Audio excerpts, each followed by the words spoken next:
This week, goal, week 3, funding and pitching. We're talking about projects. We're talking about like putting those materials together. We're talking about who you send them to, and then a bit about grant writing and fund writing as well. Grant writing, and then yeah, so it's a lot to cover in 2 hours. We'll see what we can do.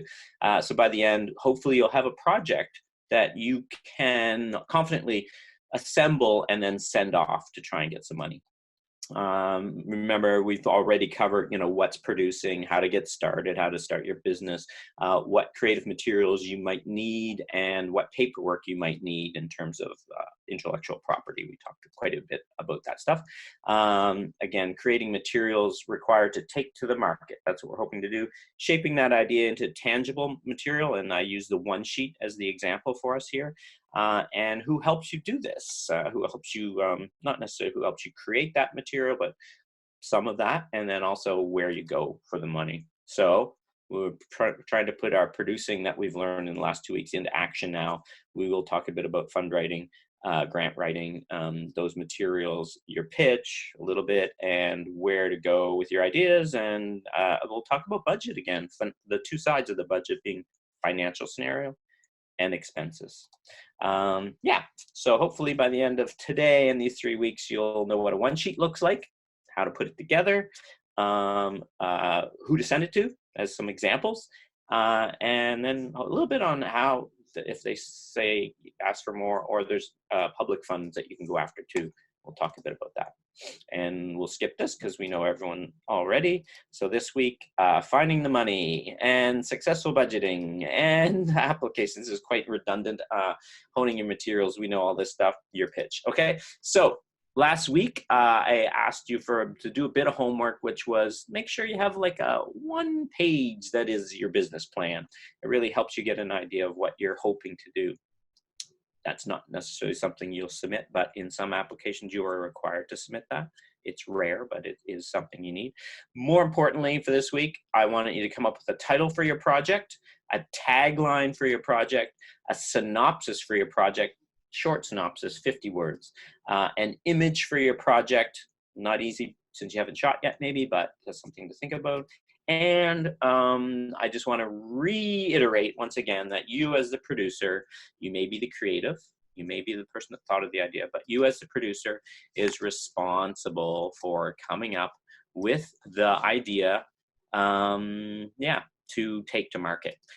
You also typically initiate, coordinate, supervise, manage the creation and production of this film, or time-based medium, we call it. You typically secure the rights to the project. That's important as the producer. You set the budget and secure the funds, the revenue and the expenses, and you're in charge financially and logistically. So plus more, but that's it. Like the money, the planning, the timing, all that stuff is what you're trying to organize as the producer.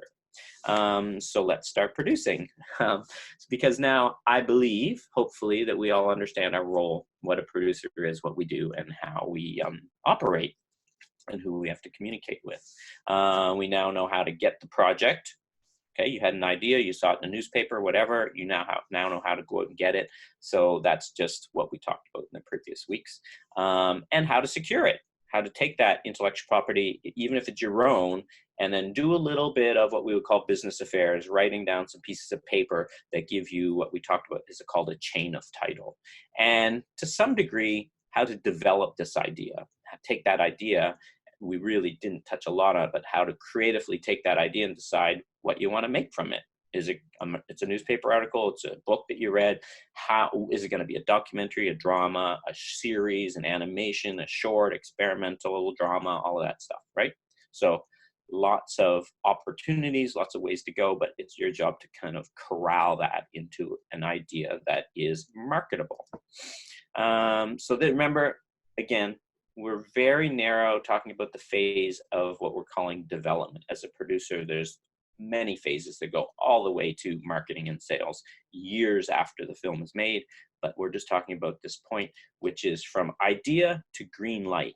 So that's where we're talking about, that place where you're like, idea, and someone has given you the money, or at least we're just talking about but really about trying to ask for the money, in fact. And remember, these are the materials that we're talking about: title, short synopsis, outline, treatment, script, budget, remember both sides. And then specifically, we're going to talk about one-sheets today. And why would you need to do all of those things? I'll go back to all of them. Why do you need all those things? Well, here's some reasons. They can convey to a broadcaster, a funder, a decision maker, a commissioning editor, a juror. All of those people need to understand what format you're making, what tone the project's going to be, what style it's going to have, what genre it's going to be, how much it's going to cost, and don't forget, I'll always emphasize this, and who the audience is for that, and what team you have around you. So these are all really good things that you can sort of check off. Do I have this in my one-pager, or do I have this in my email off to a decision maker, or do I have all these answers when I go into my meeting? This is great to have all this stuff ready, because you want to convey all of that, and then it's going to limit the questions they have and such. Okay, I'm going to just make sure everybody's here and no one else has come on, and that's good. So we'll just keep moving along. And lastly, the timeline, because maybe something needs to be done because it's the 100th anniversary of the building of the bridge to PEI, and you have a documentary on Make about it, and that's coming up next year. Well, that's obviously a different timeline than I'm just developing a story right now that could be made. We'll say evergreen, that it's just any time it could be made. So those are the different things, the reasons that you'd want for development. Okay, so we talked about our homework. Feels like I drank coffee, but I didn't. Homework. So creating a strong title for your project. It might be a title that'll change, but it is useful to have a strong title. We talked about that. We talked about an image that works for you. And we talked about homework, getting both of those. So find a strong image, however you do that. I'll give you some examples soon. We talked about a synopsis. 50 words, in that range, give you an idea that you can probably work in check off many of those items that were mentioned earlier. And then, so that is part of your homework. And a log line, which is typically shorter than a synopsis. It's just a tight, sweet little provocative, interesting line that you might encourage people to want to know more. So your homework was to write a synopsis. And also, I think I said a one-liner.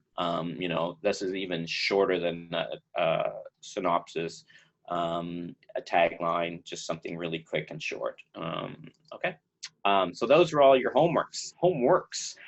You put it all together. If you take all of those elements and throw them all into one document, you would combine the title, the image, the tagline, the synopsis, the bio. These are a little extra things that oh yeah, maybe I should have some information about, earlier I said the team, but maybe the team is just you. But start with you. So a bio for you. But if you and the director were working together, well then 2 bios maybe. Or you and a co-producer, a partner, maybe 2 bios. So just short. And then a budget. And it might even just be, this project is a 1-hour drama, one-off that I'm doing for CBC, and I need $300,000 for it. I mean, that's better than nothing. It gives them an idea of what you're thinking. So that's very bare minimum budget, but it's something, okay? And then contact info, of course, because if you put some stuff on a material and you print it and hand it to them, then you need them to get in touch with you. Even if you email it to them digitally and they only look at the document and aren't looking at your email, they'll want to know how to get a hold of you. So that's important too. So the result is a sales tool. We call it a sales tool, and it is the one sheet. So first what we'll do is take a look at a few of these one sheets, and then we'll ask each of you if you feel like, I'll just ask you to talk a little bit about your specific project. We'll keep it tight because 11 or 9 people, 2 minutes each, that's like a quarter of an hour, a sixth of our time. So we'll just try to keep it tight, but I do want to hear from you, okay? Make sure you're doing your homework. So a one sheet, I'm going to pull off of this and just go and share some screens of some PDFs for us, and we'll see how that works. We'll try it out. But typically, I'll make a one sheet. It is 2 pages. It is one piece of paper. If you print it off, and you can flip it over. So it gives you more room than just the front of an 8.5 by 11. You have both sides. But it also would be a digital PDF, which typically would be 2 pages lined up top to bottom, and then you can share that with people. So it, again, it is useful to have it to print off, even if it's just keeping it in front of you and you don't share it with someone, and then they ask you a question, you might not remember the answer or forget a character's name or whatever, but that'll be in your hand. But you can also hand it to them, and you could leave it behind. So ideally, if you have a 15-minute meeting with someone and then you leave, and as you leave, not before, but as you leave, if you hand it to them and then leave and walk down the hall and go home, you may be extending your time with them if they pick that up and start reading it or continue. So you're really extending that attention that you've gotten from that decision maker during that time. But if you give it to them while you're talking, then they're going to look at it and stop listening to you. So be careful about that. We're not really talking about pitching too much here. Hopefully you'll be able to deal with that later. But as an example, a one sheet is useful that you can leave behind. Also, best, it's great as an attachment to emails. I find that's really useful. You can put it on your website even in the in development section or whatever, but it's usually there's an image, so that can be useful. So let's look at some samples. I have developed lots of projects over the years, some of which have gotten made, some of which haven't, and we'll talk a bit about some of those. I'll give you an example, and then we'll see how this PDF stuff works, and then we'll go to asking you guys a few questions. So projects by others. This one is called The Trap, and it's came to me through Josh McDonald, who has written a couple feature films, Faith, Fraud, and Minimum Wage, and another one called The Corridor, which did quite well, a genre film. And so he and I were talking, and he said, I have a project. And so he pitched me the idea. And I was like, okay, let me read something. And so I read a 30-page treatment. He hasn't written the script, but he had a pretty detailed treatment. 30 pages is pretty long, so it's pretty much this film without dialogue. And I thought, that's interesting. Okay, let's go with that. What genre is it? It feels like Ghostbusters. That's probably the easiest way to describe it. It is in that genre. And so I started a folder, and just so you know, like, again, it's just a digital folder that's called The Trap, and inside it are a whole bunch of documents, creative materials, scripts, all the treatments, creative materials, all that stuff, and one sheet stuff. And also, inside the creative materials, stuff like, my one sheet character profiles, all the stuff that he's written and stuff that I've added, or my corrections and stuff like that. Also, but then don't forget that because you now have a folder on a new project, you're going to throw in like a business affairs section, somewhere where you have chain of title, the writer's agreement, those sort of documents, and try to keep it separate from creative materials. But it's useful to keep, just start practicing this idea of paperwork, keeping that paperwork, business affairs. We settled on some text after some back and forth of what is a good synopsis that works for me and for him. And then we came up with an image that we liked, and then we laid it out. And I have a designer that does that for me. And so that's what we did. And then I pitched it to people. And so far, we have not gotten any money for the project. So we're now talking about another fund that's coming up that we might pitch it to, but that's as far as we got. So let me go. I'll stop to say that it's 30-page treatment, very detailed, but that's really hard to get a decision maker to read. They want a full script, so they know really what it is, or they want something short so they can go, yes, that's great, I will read it. But it's at a weird stage, and he wants some money to write out a full script because that costs money and time. So that's what we're looking for, something to take his treatment and turn it into a full script, so we know what we want. So that's another important element when you're meeting with the decision makers, understand what you want from them. And so ideally for us, if we got 10 grand, even probably 5, but 10, 15 would be great. We could have enough money to have a writer, Joel, Josh, sorry, sit down and write a draft. So let me get out of this, and I'm gonna go to a new share and see if we can bring up this document, my PDFs. So if you can see it and it's not blocked by anything, right, Maria? No, Yes, yeah. right. Okay. So again, it's an image of a building and it's from a photo, and then we just sort of, played with the photo and then have a title. And on the back side, we have some more images and a little bit of imagery, a log line, a synopsis, some bios, and then at the very bottom, our contact information. All right. So it's all the same information that was on that page, but it's just a little more appealing, a little easier to read, and you get a little more sense of the tone of it, even just by holding on to the piece of paper, perhaps.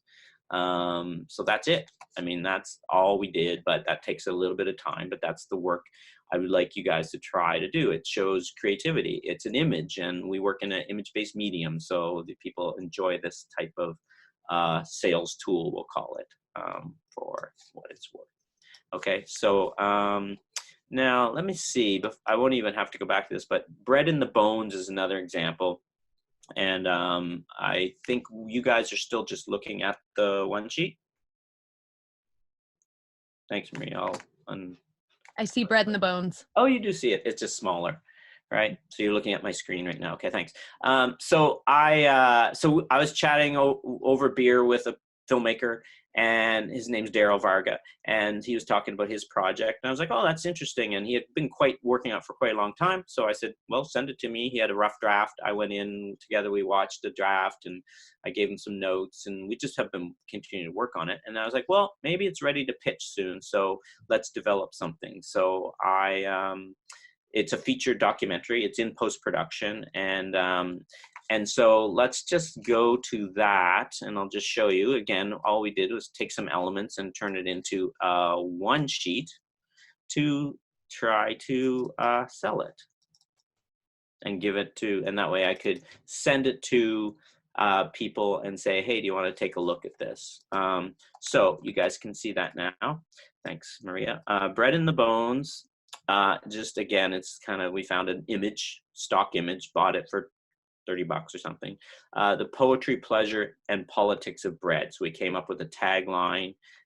We have a title. We know what it is. It says Spring 2020. It's done, but not quite out. So we may have to update that if we're sending that out. And this is the backside, which again, bread in the bones, repeat the thing, a little new image, a little bit of a synopsis, a bio of Daryl, some more images because he's made the film. So we have more to play with, and then some contact info. And that's it. That's a one sheet, pretty simple. And I sent that off to a few distributors, and distributors are useful because if they like it and they want to distribute it, they do the work for you to get it into places like decision makers and try and sell it. So and then I had some meetings, sit down meetings with them, and we have a couple that are interested and want to see the full project when it's ready. So that's another example. Which one was Astronoobs, right? Yes. So this is a one sheet. Again, it's an animation, so we really could practically take the images from the animation and use them because it was already a short film that was made. So it's pretty fun and light, and we kind of built in the information kind of in a different way as opposed to just typing on a screen. So it gives it a little more. It shows the producers, a little bit of contact info. It's a little more fun. This isn't a great font. I hope you guys can see that. But it's, let me know if you can. Just say no, but if you can. So it's just like pretty light, pretty simple way of, I don't know, getting the information across. But it's kind of a comedy, so we try to do it in a bit lighter, fun way. So we get a bio for the creator, and that's it. You know, again, that's what we created. Wonder what happens. Let me try this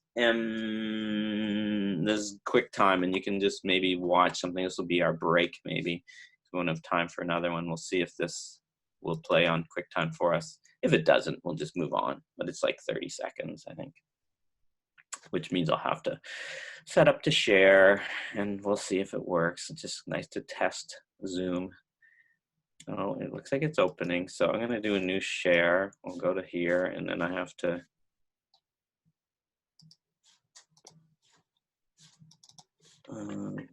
We'll see. We'll see if this works because I didn't put audio, and for some reason it didn't come up. But let me know. 2, 3. Yeah. Good. Wow. Okay. Interference with all the ugly chicks, and don't be afraid to sacrifice yourself. Anything for the mission, sir. Take the girl, daughter, she's expendable.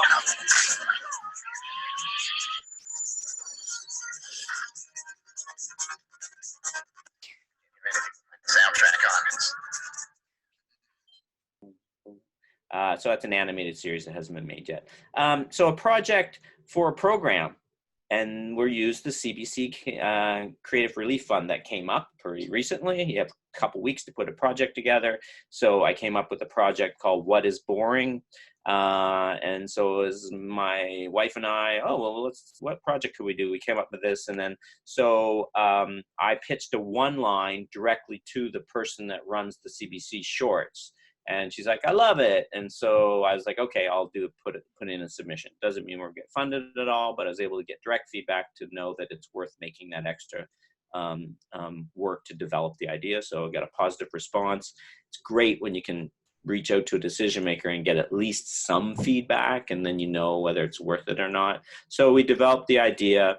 I had to find a title, had to find an image, had to find a synopsis. Just like you guys for the Creative Fund, it's pretty simple. They didn't ask for much, but we submitted a short doc proposal, and I'll just go to it right now to show you really quickly what I came up with in a very short amount of time. What is boring? So it's not laid out quite right for you guys to see, but you'll get an idea. So a one sheet, you guys see this, right? Noella, nod, yes, thank you. So a title, it's got my company, presents what is boring. It's just an image. Obviously you have a bored kid, it says a short film at the bottom, if you can see that. That's it, an image. And then the text, very small.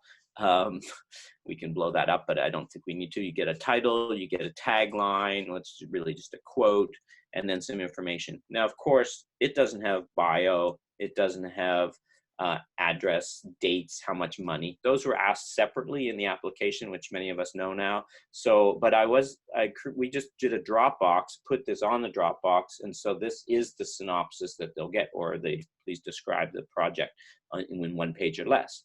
But at least when they open it, they'll get an image, they'll get this. And in fact, we had titled it, What is Boredom?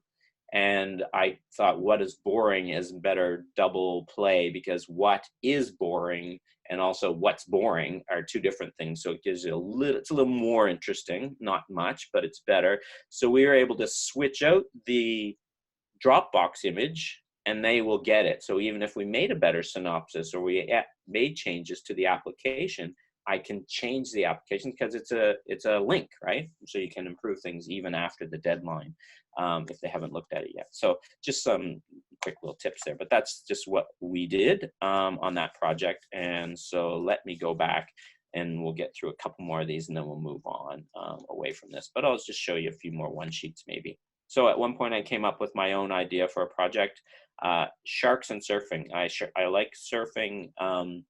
I like nature and sharks, and I mostly am, I write. So I've written feature scripts about surfing before, but this one I was like, okay, let's do this.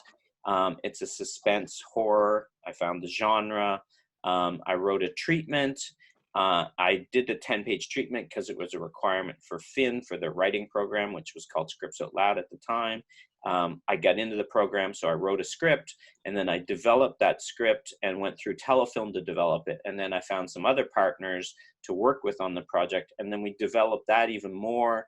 And then it went through the Whistler Feature Film Lab and the Los Cabos Figueroa Film Fund, and I took it to Transatlantic Partners and a few things. So it's been around for quite a while. I even took it to boot camp and worked on that project. So it's been around for a while, and so that's Shred, and I'll just show you a couple renditions of some one sheets that I've had over the years. A really early one, which is like before anything was really written. It's like, and you can see the watermarks because we didn't even use it, but it's a film. I have a title, and I have not much, you know. It's a start. A surfboard with like bite some blood on it. It's pretty lame.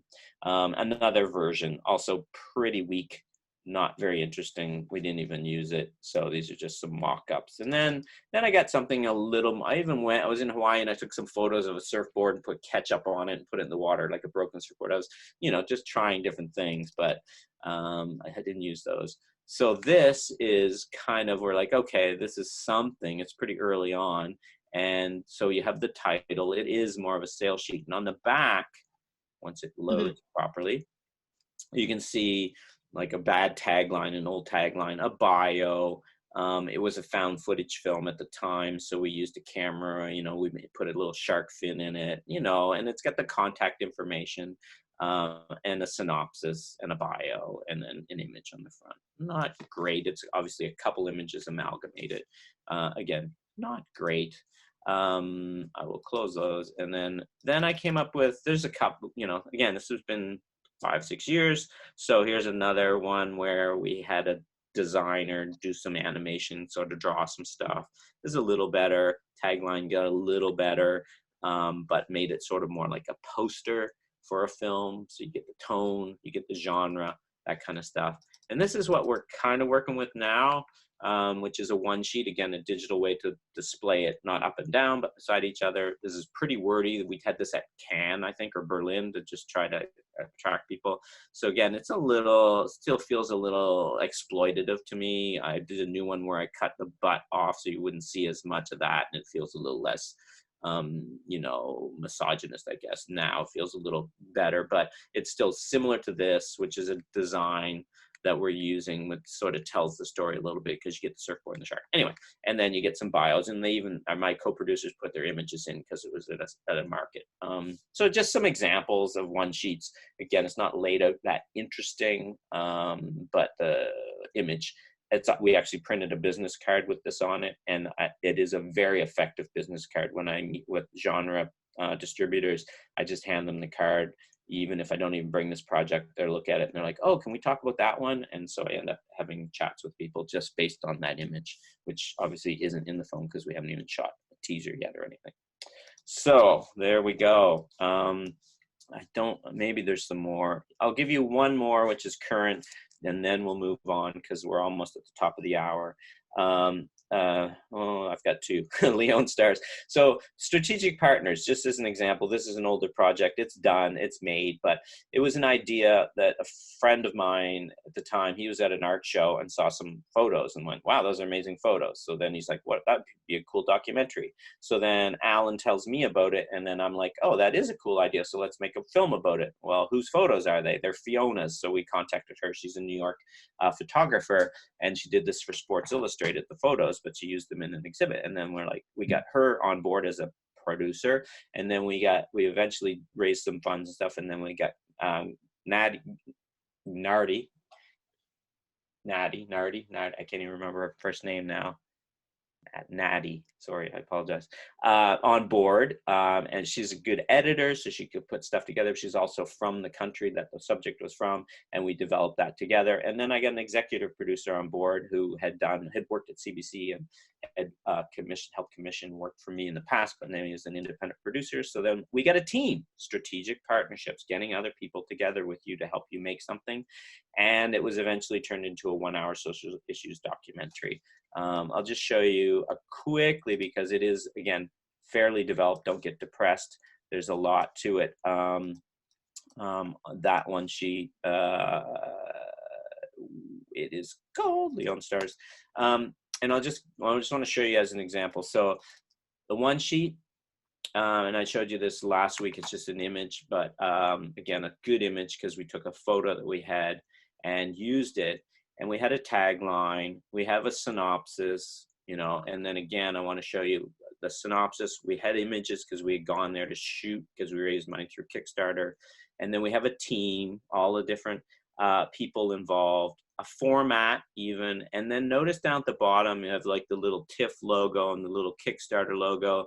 and some, social media, because we had started to build it up. We had money from Sundance. So all these things get added to the sales sheet, because then it helps when, for instance, we went to Hot Docs and got invited to pitch at the forum, but it's because we had all these teams. So it's a snowball. Once you get success, you want to build on that success. And so this is a very, I'd say advanced one sheet that has all of this stuff. But I will show you again, because we're going to talk about this in a minute, which is, here's was an early on, and it was just this is what our first one sheet was, which was just based on a photo that was part of the exhibit that Fiona gave us. So still a pretty good image, but and then we had images. These were just stills before we went to Sierra Leone to shoot. This is what we had. So, and it was at that time of webisodes and really long and synopsis. So a pretty detailed 4-pager, we'll call it.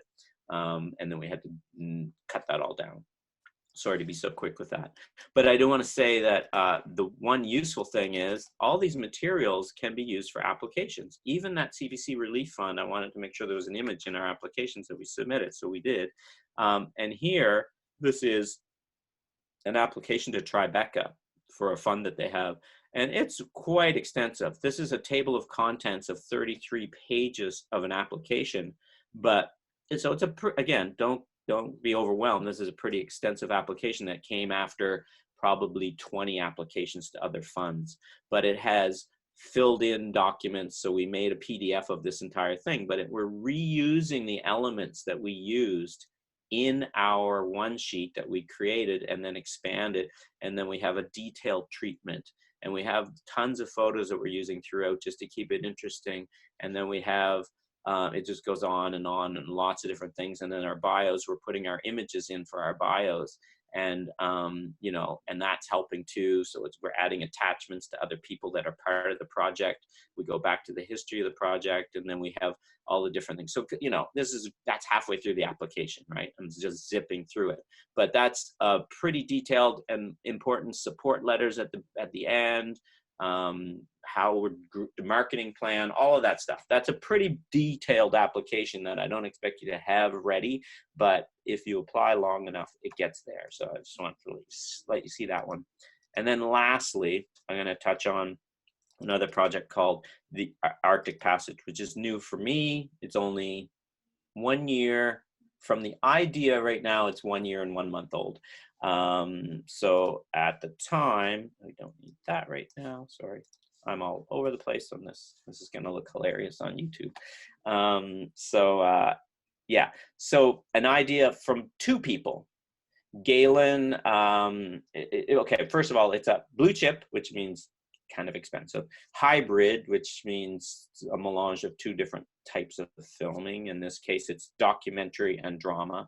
A hybrid limited, meaning it's a set number, like 6 episodes, and that's the whole season. Limited series. So enough is said just in that to tell you a little bit about it, but it's a blue chip hybrid limited series. And it's called Arctic Passage. And so it all began, I was in the Transatlantic Partners program and met a producer from Vancouver. So we met again in Berlin. We were just hanging out, and we were both literally at one event off to the washroom together, and we were chatting, and we stopped and then talked for a half hour and came up with this idea.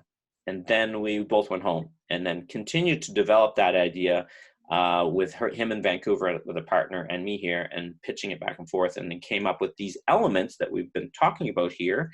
And with those elements, we decided, we created the materials, we came up with a one sheet, and then we both met in the middle in Toronto, and then we pitched it with his partner as well at Toronto to Chorus Media, to History Channel. And so we had a face-to-face, and we didn't even have this printed off. We just emailed it after the meeting. And then TIFF comes along in the fall, so I meet a new partner there who's someone I had met in Berlin, his boss, who's a documentary guy in Scotland, and we started talking about the project. And then I went to Toronto, Montreal, and was at another market and met again with the chorus guy from history and talked more about the project, reiterated it, and talked about what we're doing. So it was further along. And then CMF had a fund, which is a partnership with Screen Scotland. I won't go into the details, but they match. And so I got Screen Scotland. We applied through the Scottish company. The Vancouver company and I did a co-production agreement. We have all our paperwork together. We apply, and now we have $50,000 to develop the project. 25 from Europe, 25 from Canada, and that's a project. So it all came from just walking to the washroom with the guys, started to talk about it, and developed it into something. And I'll just show you some of the materials really quickly that helped us get there. So we just did a one sheet initially, again with a designer here, a friend of mine. We came up with some images. It was called The Passage. We came, it's the Northern Passage, but we came up with the Arctic Passage. Just an image about the melting north, hybrid documentary series, a synopsis. That's on the second half of the page, right? A synopsis, the concept, a little bit more on, because it's a social issues item, we want to talk a little bit about what it's about. And then another image and, a tagline, we'll say it's a quote, which I think is a great quote. The format, contact information. So there were just two producers. We met, pitched it, and then I won't show you any more of that. And I'll just go to, then we had to expand it a bit further into a 4-pager, I think this is, which is for our application to CMF. So again, it looks pretty much the same, but it then goes into more details. And so we start to break out the format, and then we talk about the episodes, kind of like a mini Bible. We won't go into that too much, but gives us key characters and episodes. And again, this is all just text, but it's laid out, so it's a little more interesting. And now we have 3 partners because we have a Scottish partner, David, Galen, and Walter all working on it. And David works for John, and we have our own company. So now we have a whole, international team working on a little project, but we won't even be able to make this ourselves. We'll have to attach a bigger production company that has more experience with drama. And we all have enough with documentary, but so having pitched this to some of the bigger decision makers, they're like, okay, bring on someone like E1 or a bigger company that's done this sort of stuff before. So I'll talk to Michael Donovan, and we'll just, there are various people who have the experience already, and then we'll just keep going. So anyway, enough about that, but it gives you some samples there of a bunch of one sheets and these sales items and how you turn them into something. And that's that. Any questions when I'm gonna get back to this slideshow from my current slide, so it'll be the big thing that you see. Yeah, any questions? No. I will say no, so we'll move on. Cool. Yeah, where are we now in terms of time? Yeah, we got less than an hour, but we're doing okay. So you might need, as I showed you, more materials to submit than just a one sheet, right? Don't forget that. We did talk about these last week, but there are other things that you might need, like an outline, which is expanded, bigger than a synopsis, right? That's something you might need. You might need, again, they'll tell you how long it should be, but if you looked at that Tribeca application that I did, we expanded quite a bit. And then, the next stage is a treatment.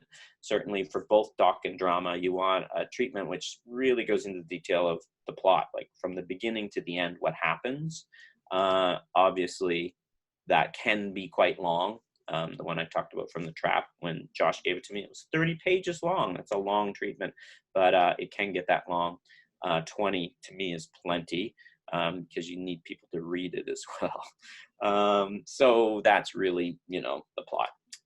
You might need a script, right? And that is something, again, eventually that's something that people will need. The script is the Bible, the whole detail, the whole thing of how you're going to make something. It's useful. And again, talk about those legal items. Don't forget, you may need to submit things like chain of title. We have a deadline for Telefilm coming up on Thursday, and they do require all of the co-production agreements, all of those. It's a big application, so they require all of these documents to show that you have the rights to this project, because they're not going to say yes to something if you can't show them that you have the rights.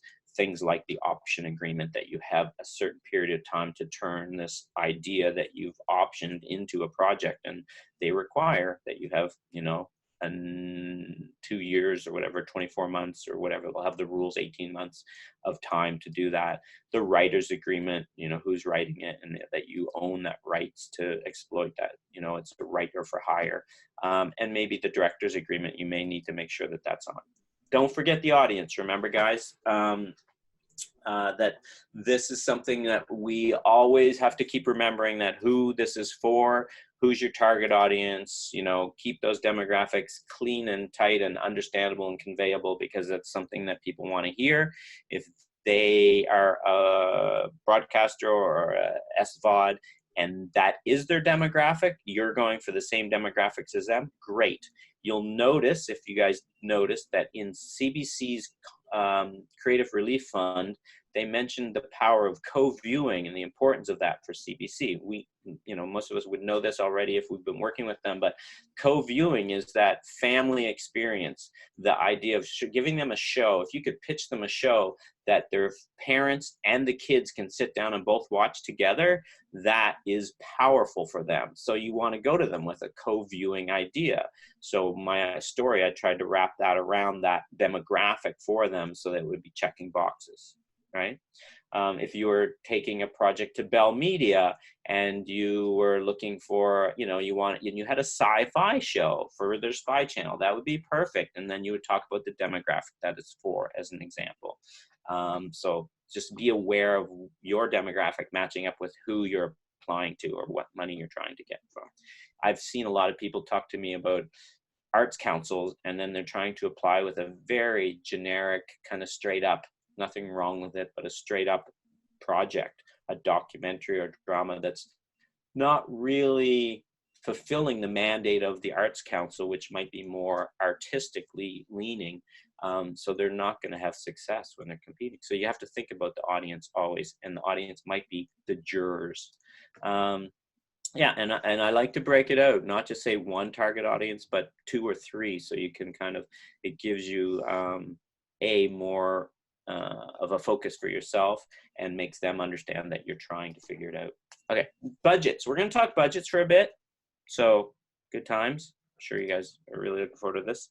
Kind of a review. We're going to get into a bit more detail though. Simple concept, 2 sides to a budget. We know there's the revenue side, where the money's coming from. All right, so we're changing gears here. Be with me, stick with me. Budgets, where the money's coming from, and then the expenses is where the money's being spent. All right, so that's a really basic 101 budgeting. The totals need to equal. They have to be the same at the bottom of both. I explained why previously. We won't go into it. Standard, there are templates for a budget. There's even budgets for development, there's budgets for production, there's budgets for animation, there's different budgets. You can go on the Telefilm website. Remember, Renee gave us the address for the producer's handbook on Telefilm. You can also find the standard budgets, which are in Excel. And that's a great program to understand and use if you're going to work in budgets. There's also a program called EP Budgeting, which we can use, which is a little more sophisticated, but at the same time, you can stick with the Excel for now. Okay, and just remember that budgets, like most accounting, have number allocation, and I use this example that the unit publicist has an account number so that we can all talk the same language. So all of the different numbers represent different lines in the budget. That's just basic accounting as well. So nothing too complicated, hopefully, there for you. Now, there's many ways to build a budget, because people have talked about the different projects that they're doing, and you're like, how do you come up with a budget? Because you got to start somewhere. So I think one way is you can read the script and then make a budget based on that. Read the treatment, make a budget based on that. That's one way to do it. So you're working on the expense side. You build a budget from the expense side. That's reasonable. It might come out at a number that is completely unreasonable for where your money's coming from. A lot of the times, though, you work backwards from the revenue side. You're like, I'll do that music video for you. How much money do we have? We have $1,000. Okay, well, I guess that's what the budget is. And then you allocate those numbers in the expenses, right? That's one way to do it. You can, yeah, work backwards as an example, total revenue. How much money do you have? And that's one way to do it. They're both really the same thing. So let's take a little closer look at budgets. Okay, this is what we're going to try and do right now. So budgets from total revenue. You have a number in your head. Okay. Here's an example. This is something that a couple people have done through Film PEI to date. There's a $15,000, I think it's going to change, but there's a $15,000 proof of concept budget. Yay, you got $15,000. Congratulations. What's your budget? Well, I guess it's going to be $15,000. Hold on a second. Maybe it could be more than that. You always look for other ways to add money to the budget. So, for example, maybe there's in-kind or deferrals. So now you have to start thinking here, because this gets a little complicated. What's in-kind and what's a deferral? An in-kind is a non-cash contribution. Now, some of you guys know this totally no problem, but the idea is you have a total revenue, but maybe you get a rental of a helicopter. No, that's kind of ridiculous, but someone's going to give you a helicopter. You're not going to pay them, but it's worth a lot of money, so they're going to contribute that. That's a bit ridiculous, but let's just say the equipment at the center may be available to you. And a deferral is more, remember, deferral isn't meaning they're giving it to you forever. They're deferring their payment. So a lot of times someone might be like, I'll work for you.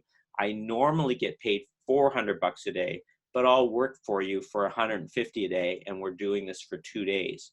So the cash budget would be 150 times 2 days, that's 300. But what about that other 250 bucks if they get 400 a day? And that 400 has to be a reasonable rate that is normally expected. But that money, that's 700 bucks, no, that's $500 that is deferred. Now, what does that deferral mean? It's all in the fine print. If you write an agreement with, say, the sound person who normally gets $400 a day, but you're getting them for $150, they're deferring $250 per day, that $500, do you ever have to pay them back? The deferral says you should pay them back if you ever get to a point where you can. Now, in the fine print, you would say, if I ever make a sale, I'll give you, 10% of that sale. Well, that means if you made $1,000 on selling it, then you'd have to give them $100, and that's going towards their deferral, and you're paying that back. All right.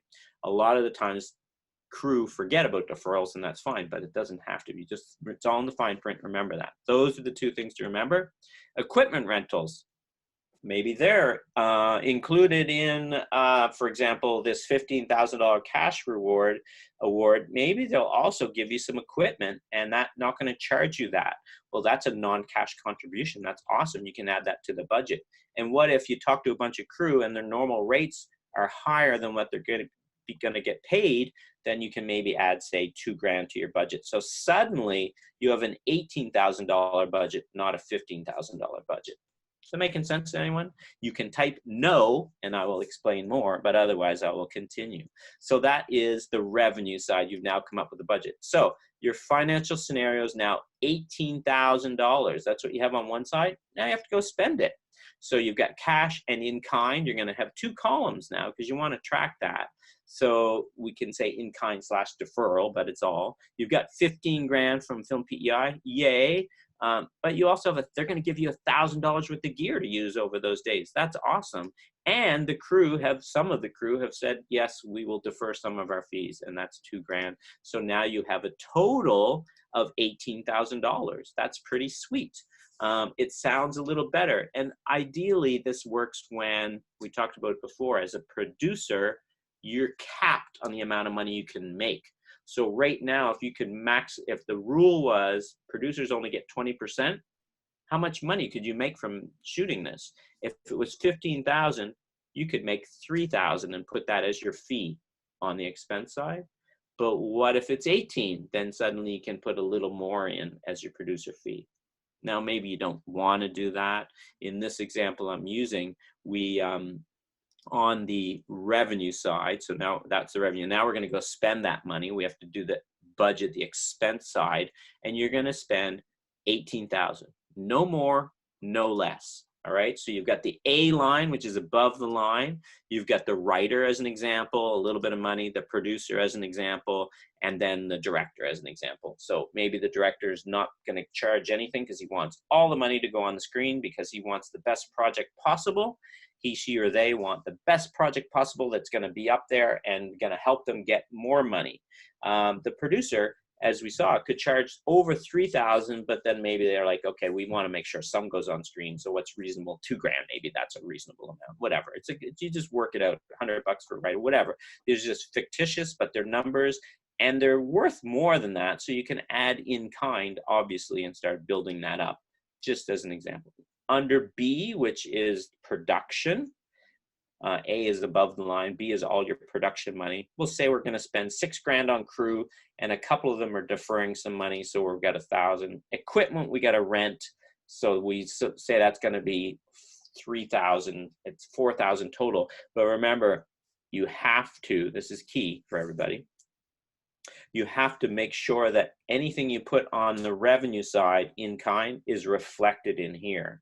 So you can't say I'm getting a bunch of equipment donated, $1,000 worth of equipment donated, and don't put it on this side, because if you don't, you're shorting your budget, your cash budget, right? So very confusing maybe, but just that's why it's reflected. You'll see it right here. I can annotate this for a second for you. Here we go, sorry. So yes, so this number here is important because that equipment that you put as an in-kind is reflected here. If you don't put it here, then this number is going to be suddenly short $1,000 because you're saying you've got revenue, but it's not real revenue. It's in-kind revenue. It's here. So be careful of that, okay? That's important to remember. And then you got post money. Say post-production will cost you $2,000, we'll say.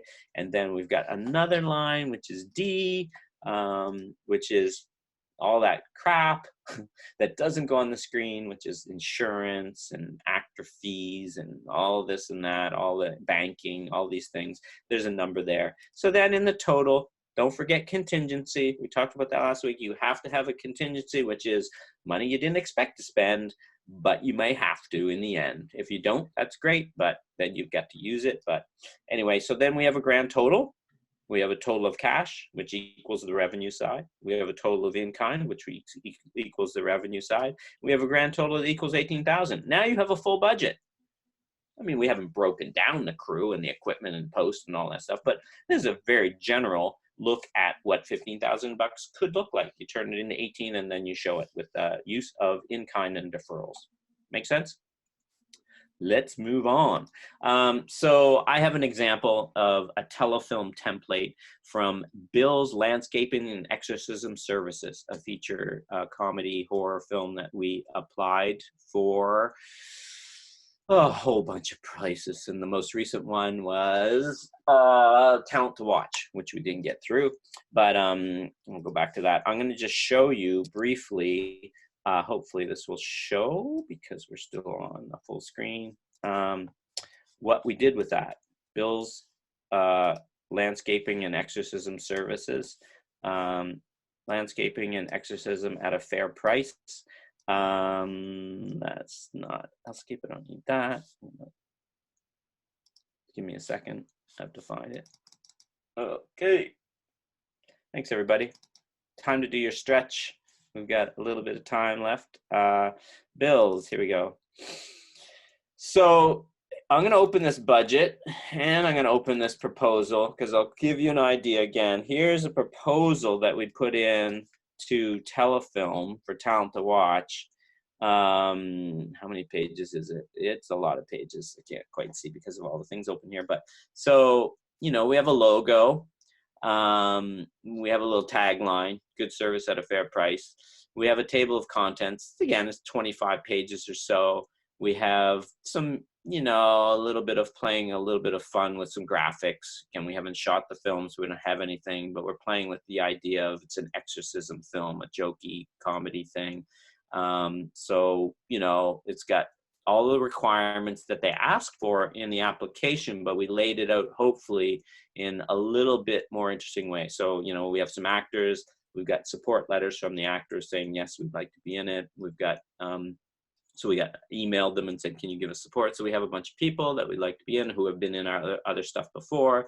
We have editors, we have special effects, all this stuff. They ask for all this stuff, but we're trying to make it a little more interesting to read by breaking it up. So we're just playing with the landscaping and horror comedy with some images that we're throwing in. We got promotion and distribution plan, all this stuff that they ask for, but we're laying it out hopefully in a way that's a little bit more interesting. You know, this is kind of silly stuff, but just whatever. And then we get to all the boring documents, but we laid them all out and sent them all in a way that would be a little easier. Even just this, laying it out a little bit better. So this stuff takes time. There's a top sheet. We won't go into this. I'll show you again on another example, a more detailed one in Excel, but this is a top sheet of the Excel that we talked about. That's all they require. The budget here, total $198,500. And so this is the expense side. This is what Telefilm, you'll see Telefilm up in the corner there. Let me annotate this if it'll give me a chance. This Telefilm is the template. You know, it's got the title, it's got the production company, that's mine, Gorgeous Mistake, producers, directors, writers, the budget, who did the budget, all this information. It's just a top sheet. I know the details are very small here, but it's just to help you, you know, just, this is an application again that, oh, I gotta get out of there. I'm gonna close off annotation. And that's funny. It'll never leave. So yeah, and it just keeps going, more stuff. And that's an application with some support letters again. So I want to show you that, but let's just look. This is a Telefilm budget. This is a detail. This is old, but again, it's a top sheet, and the top sheet is a complete summary of the details, and it gets pretty detailed when you get down to it. And it can get a little crazy, and certainly for some projects, this is post-production here, but on, you know, some projects you don't have to get nearly as much detail. If you're making a music video and you have like $200 to spend, you don't need to do this much detail, obviously, but you'll notice, like, this is in the D section, there's interim financing and costs, but then you have your contingency here at the bottom. I have 3 columns here. I'll go to the top of that just for you in a second. Let me get to it. There's 3 columns here because I have, it's the cash budget, but I broke it out for labor and expenses because of the way we would do tax incentives. It's another whole workshop, but it's good to have those so you can measure them along the way and write them in. That's why I talked about EP budgeting does a really good job of doing this for you. But it's a base, this is a basic $200,000 budget, essentially, not even, this one's 100, but it's throwing in all these numbers, and you'll see A, total above, and then you get the production, which is B, all the things like labor and equipment, and then C, which is all the labor and equipment in post-production, and then D at the end, and it has actually a total of B and C for you, so you can then determine what your producer fees are, which are 10% of that, plus your corporate overhead, which is 10% of that. So we talked a bit about that last week, and it gives you the idea. But you have your detail, you have your top sheet, you know, you've got a cover page, and you're supposed to sign off on this when you submit it. So you make a PDF of this, and it can be 20 pages long. You can get rid of some of these. If there's any zeros, you can delete it. It's an Excel program, right? That is budgeting. Let's talk about where to go get your money. How about that? That would be useful now that you know how to put a sales package together. We're gonna like zoom through this maybe, and then we'll talk a little bit about grant writing as well, like how to put a package together. But just briefly, you guys can look into this all more yourselves. But you know, there's Telefilm. They help make feature films. Really, that's what they do. They do the Talent to Watch program, which is great. So there are lots of people that are able to get you know, $150,000 to $250,000 to make the first feature film, and that's a great thing. But then it's also regionally. We have our regional office in Halifax. Laurie McCurdy's the director of it. I don't know what her title is, but yeah, they do feature films. Then the CMF, which again in Halifax, what's her name? Susie McGilvery is the person that is the administrator here for the CMF. They can do digital series, like small stuff and big stuff, all kinds of stuff. You guys are probably a bit more familiar with pre-development and early development. So those are opportunities that some people in PEI have accessed recently, and they've changed that rules up again for that this year. So pay attention to that. The NFB, National Film Board, they have an office in Moncton for French and in Halifax for English, and Rohan Fernando is the main guy.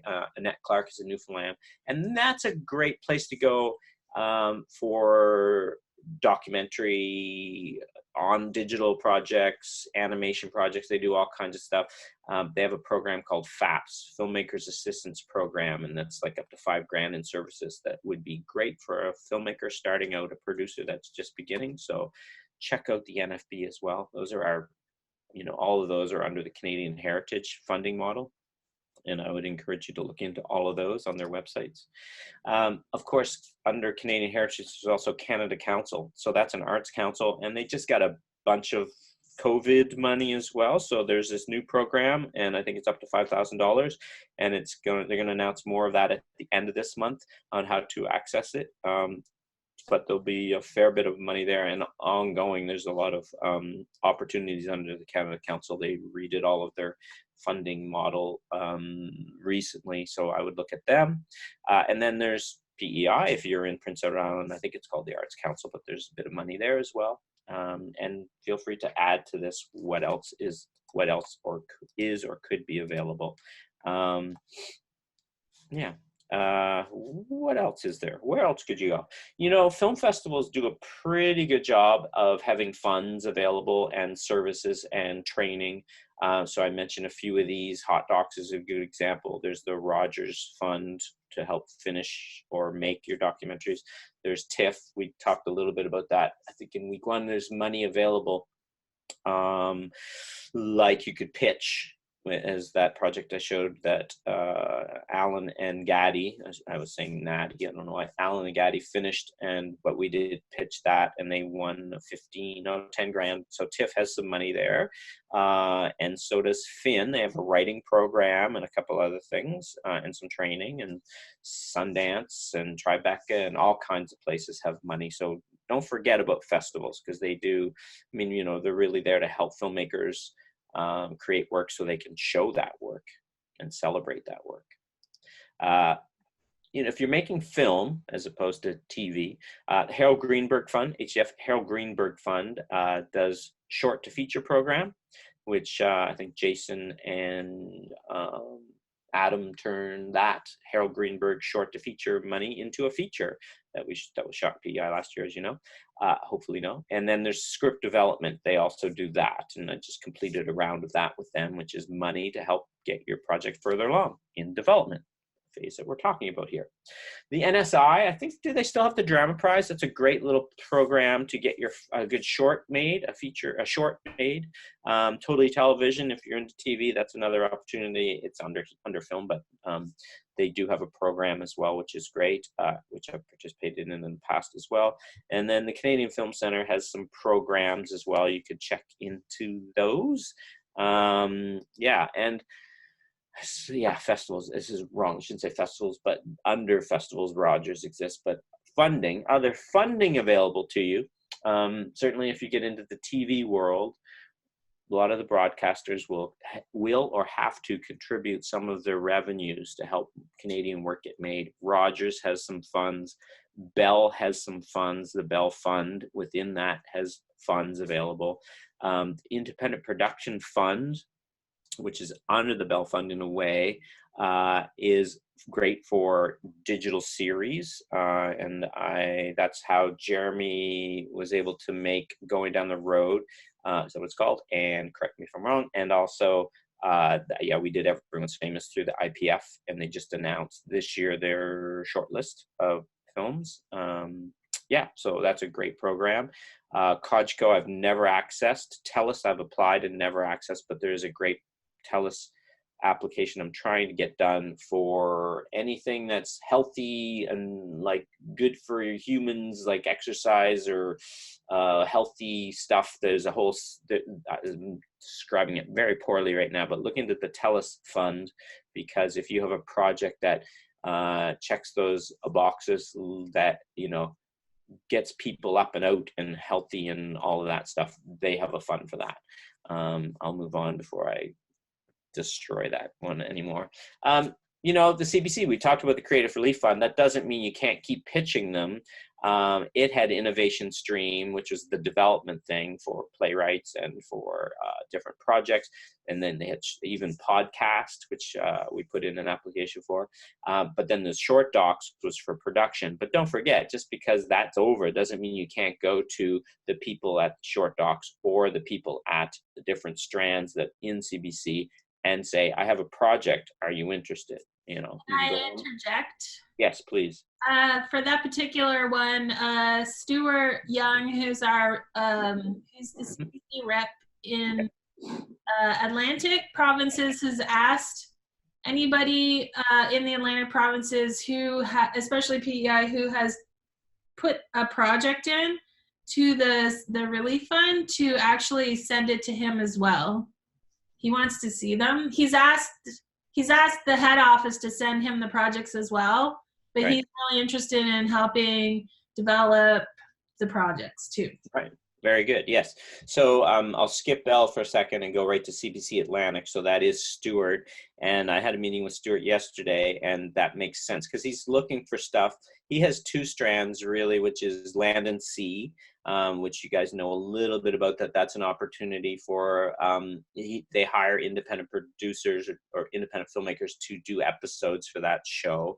And then they also have Absolutely Canadian. It used to be Absolutely Maritimes, but now it's just a national thing. And they do 45-minute shows. So, and it's typically documentary, but also documentary music shows as well. And so generally it'll be one of those. We did Everyone's Famous on there, which was a bit of an anomaly, but they, but yeah, so that's, so 45-minute documentary or music sort of type show, or the half hour, but he's also looking for other stuff, of course, and he wants to be our champion. So yes, so that makes sense. Thank you, Renee, for that.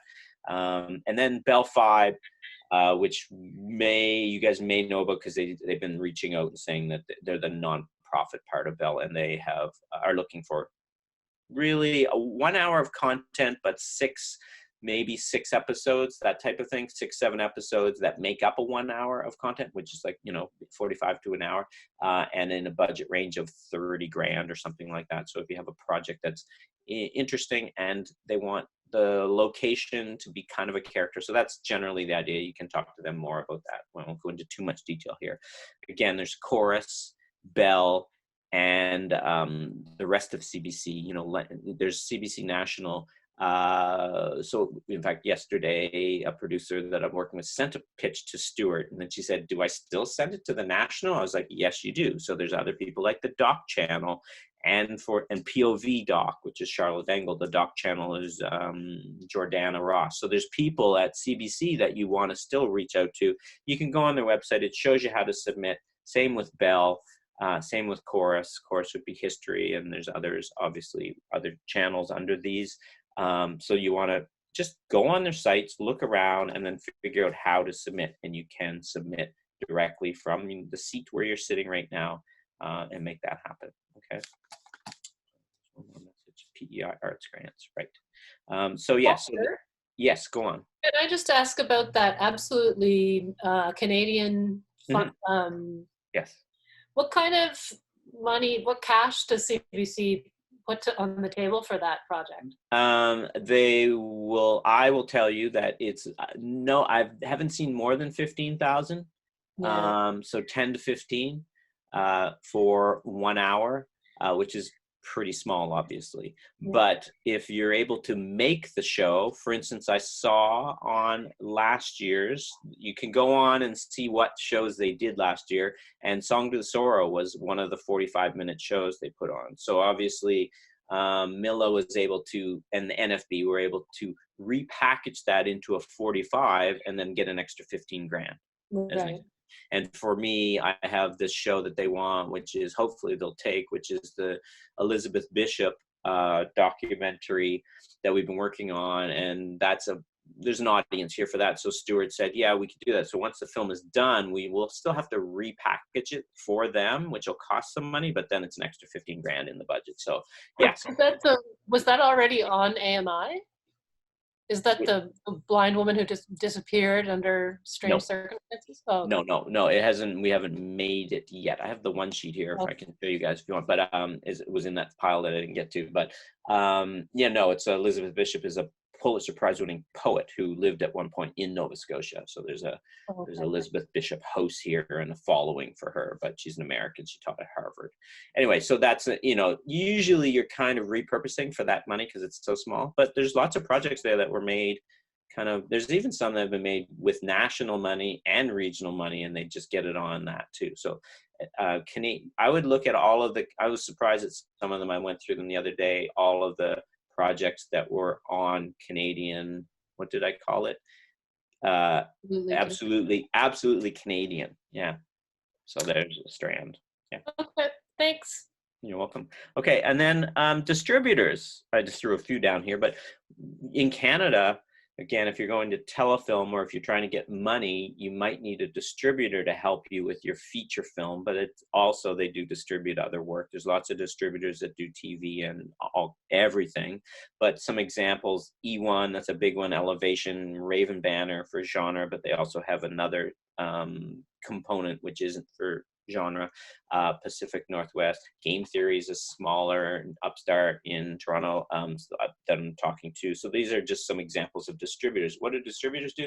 Well, they'll help they will distribute the work for you, but they might give you what's called an MG, which is a minimum guarantee up front, which is money that you can use in your financing to complete your budgeting. That's a possibility, not necessarily a guarantee, but that's something that could help. But again, any of these people, if they're interested in your project, we call that market interest. So that means someone in the marketplace, someone who wants to make money off your project, is showing interest, and having them show interest means that funders like Telefilm or CMF, sometimes these are triggers that are required, but even if they're not a trigger that help you access those funds, they're showing that other people are interested. So again, it's all about that snowball effect that I talked about in that Tribeca application. Once you get funding from someone or success somewhere, you want to put that in and itself build on success. And sometimes it takes a long time, but you can continue to build success and then build it into a complete project. There's other distributors in Canada, more art type distributors, the Canadian Film Media Distribution Center in Montreal, 3 Mars, that's not even the full title, Winnipeg Film Group. There's many more that can help distribute your projects and get them sold around the world. And they take a cut of it, maybe 50%, maybe 20%, it all depends. They take a percentage of the revenue, but it's better than you doing all that work when you don't have time because you have to work on your next project, right? Of course, there's VOD, video on demand. There's on-demand stuff. I put SVODs. Obviously, all of these big ones are launching now and available, and we can all sit at home and pay for them. It's like the new cable. We can buy all of these subscriptions and then just watch stuff. But we can also hopefully contribute to them, make work and sell it to them. So that's something to remember, that they are also available, and they typically go to the markets as well. It's some of them are in demand and it's hard to get to them, but it's not impossible. So those are places where you can go. So we just wanted to touch on those. If there's anyone else you want me to talk about, we can take a minute or two on those. But I wanted to spend a little bit of time on applying for funds because that's important, if that's okay. So we don't have a lot of time left, but I thought, I can sort of run through the application process.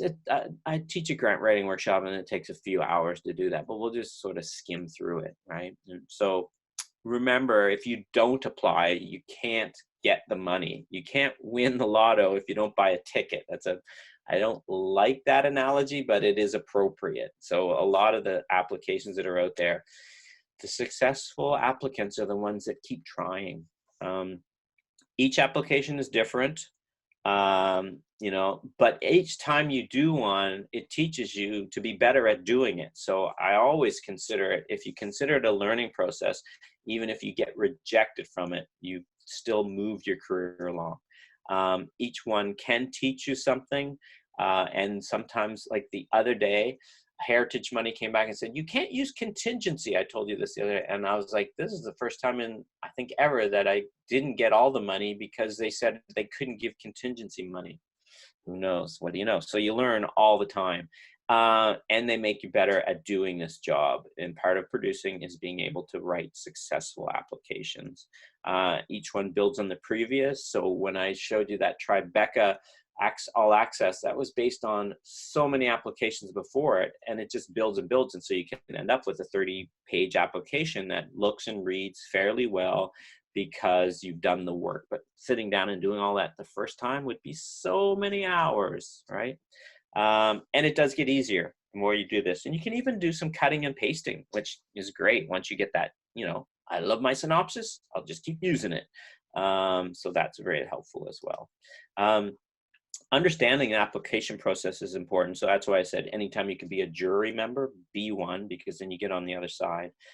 Even just talking to the officers or assistants or the, you know, the gatekeepers at the different funds, they want the best applications for their funds. So they're going to be very helpful. So it's worth talking to them. I would encourage you always to talk to them. And then know who and how your grant is going to be judged. If it's a jury, that's different than if it's just the officer, like someone who just has to read all these applications and picks. If it's just one gatekeeper, well, that's different than if it's a jury made up of a multidisciplinary, like an arts PEI. Maybe there's a weaver, a book writer, a book binder, and a filmmaker on the same jury. You'll have to talk a different language than if it's all filmmakers, media artists, right? That's different. So understand that. The application, you know, and also just talk to people that have had success and say, you know, how'd you do it? Or could I read your application? Could I have a, you know, just peek at it and then see? Yeah, and I'm always saying, write the grant first and foremost to get the money. So that's just something I won't go into detail because of our time, but that's just ponder that and remember that. That's important too. Okay, so I've been turned down lots. I've failed lots, so don't think that this is easy. In the last year, I've been turned down by Telefilm, by TIFF, by Hot Docs, by Sheffield, by CPX. These aren't applications for the films to play. These are applications for the funding. Arts Nova Scotia, I get turned down by them. So, you know, this happens all the time. So don't be depressed if you get a no. Just remember it's a learning process, right? Now the package, we'll just go through that quickly. The package for applications, again, it's going to be different. We talked about the Canada Relief Fund. That was a nice and simple, easy application, but certainly I put in more than they asked for. The links, they asked for links and a bio. So I worked quite a long time. We don't have time to pull it up now, but I have a company bio, then all links to a whole bunch of films, and then a filmography all put together on 2 pages that gives them all the information and more than they asked for. So remember, you know, each package is different. But as an example here, I have a whole lot of words. Sorry that it is so condensed, but you can press stop on the video and just watch it. But in the folder, you know, it's all digital now, but still, for me, like a folder is a compilation of PDFs, right? All the PDFs all put together, like it's a one document. And so it might have the cover letter, which is a great thing to include. And it, you know, especially if you can personalize it. And then all of the materials neatly laid out, one after another. Table of contents even sometimes just helps people, helps the jury get to it. So the cover letter, you know, personalizes it, summarizes the strengths. That's important. For the whole document, try and get it proofread. Whenever you see mistakes in typing, I'm sure there's some that we've seen throughout this, it just reduces the confidence that the reader has in the work that you're doing. So, and ideally, I'll say most importantly, be clear and be concise. I even suggest, sorry, I'll go back for a second. that you just literally write, be clear, be concise on a piece on sticky notes and put them on the corners of your computer. So those are two key important words, clear and concise, because there's nothing worse than reading an application that's super redundant and just keeps saying the same things even over and over again, really just because you haven't had the time to clean it up. So really, the funders, the readers, the jury, they're taxed with often just having to say no to so many applications. They're looking for reasons to say no right from the get-go. So try to be aware of that. And if you have a whole bunch of applications and you're the reader, you're like, oh, this one's just confusing synopsis. Nope. And they don't even get to the rest of it. So be careful with that stuff. All right. The synopsis, we know what that is. The rest of it, typically it'll say things like include the treatment or timeline. Timelines are popular. They love to have the timelines. It seems kind of useless, but whatever. They like to have attachments, if you have a good DOP or whatever, or the rights, all of that stuff, that's important. A budget, we talked about that earlier. Adding resumes and support letters, which I touched on really briefly earlier, but if you get like support letters from, for instance, I'm doing a documentary on Elizabeth Bishop. If you had the Elizabeth Bishop Society of Nova Scotia write you a strong letter of support and you included it, they'll notice it, they'll flip through it. They probably won't read it. They'll just see it and go, oh, that's really helpful. So that's important. That would be in the support material. And, usually you don't have to, I probably still mail in 25% of my applications are still printed and mailed, just because a lot of the foundations or some of the organizations are still a little bit slow to move, and I still have to pull out DVDs sometimes and include them, and then you want that stuff to come back, so typically you put a self-addressed stamped envelope in there. So we looked at that application, which was the Tribeca one. We were out of time, so I don't want to do that. We're going to skip through crowdsourcing because that's, and then I have a whole bunch of tips that I'm going to leave on here. There's 29 of them, but just read through them if you want, because they are just for applications. They are kind of useful to help you, just rise above. Some of them are old and obsolete, but some of them are still fresh. So just, read through these. That's fine. There's 30 of them. Just zip through them. 29, in fact. Yeah. And then for your homework, which, just for you, create a one sheet for each of your projects. It's a sales tool, but it's a practice, and you'll be able to implement those elements into other things. Practice your design. I'm not great at it. I usually hire out. My partner's good at it. Do some paperwork on your projects. Remember, just practice that, securing your intellectual property, getting those business affairs going. That's useful. And I would encourage you to submit to one decision maker this week if you can. Find somebody, send in an application, go on a site, submit something. Just get the ball rolling. You'll be surprised sometimes. You'll get some feedback. Beginner's luck even, perhaps, right? So I would encourage that. I watched most of, not all of, a webinar this week that was put out by IWCC, which is a Canadian web series organization. There's the link to it. It's free. Katie Ullman, a comrade of mine who's in Toronto, who's done a web series, a couple seasons of it, and is hilarious. She's an actor, and she does a 1 hour on kind of from here, like greenlit and then making it, and many mistakes she made along the way. Kind of smart, really useful. I would encourage you to watch that. That link is there. That's pretty much it for us. We're out of time. We're a minute over. Thanks for participating.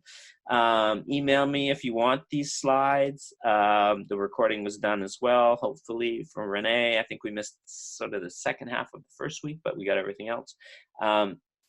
Go get your projects into decision makers. This is my contact info. Renee, anything else? I think that's it.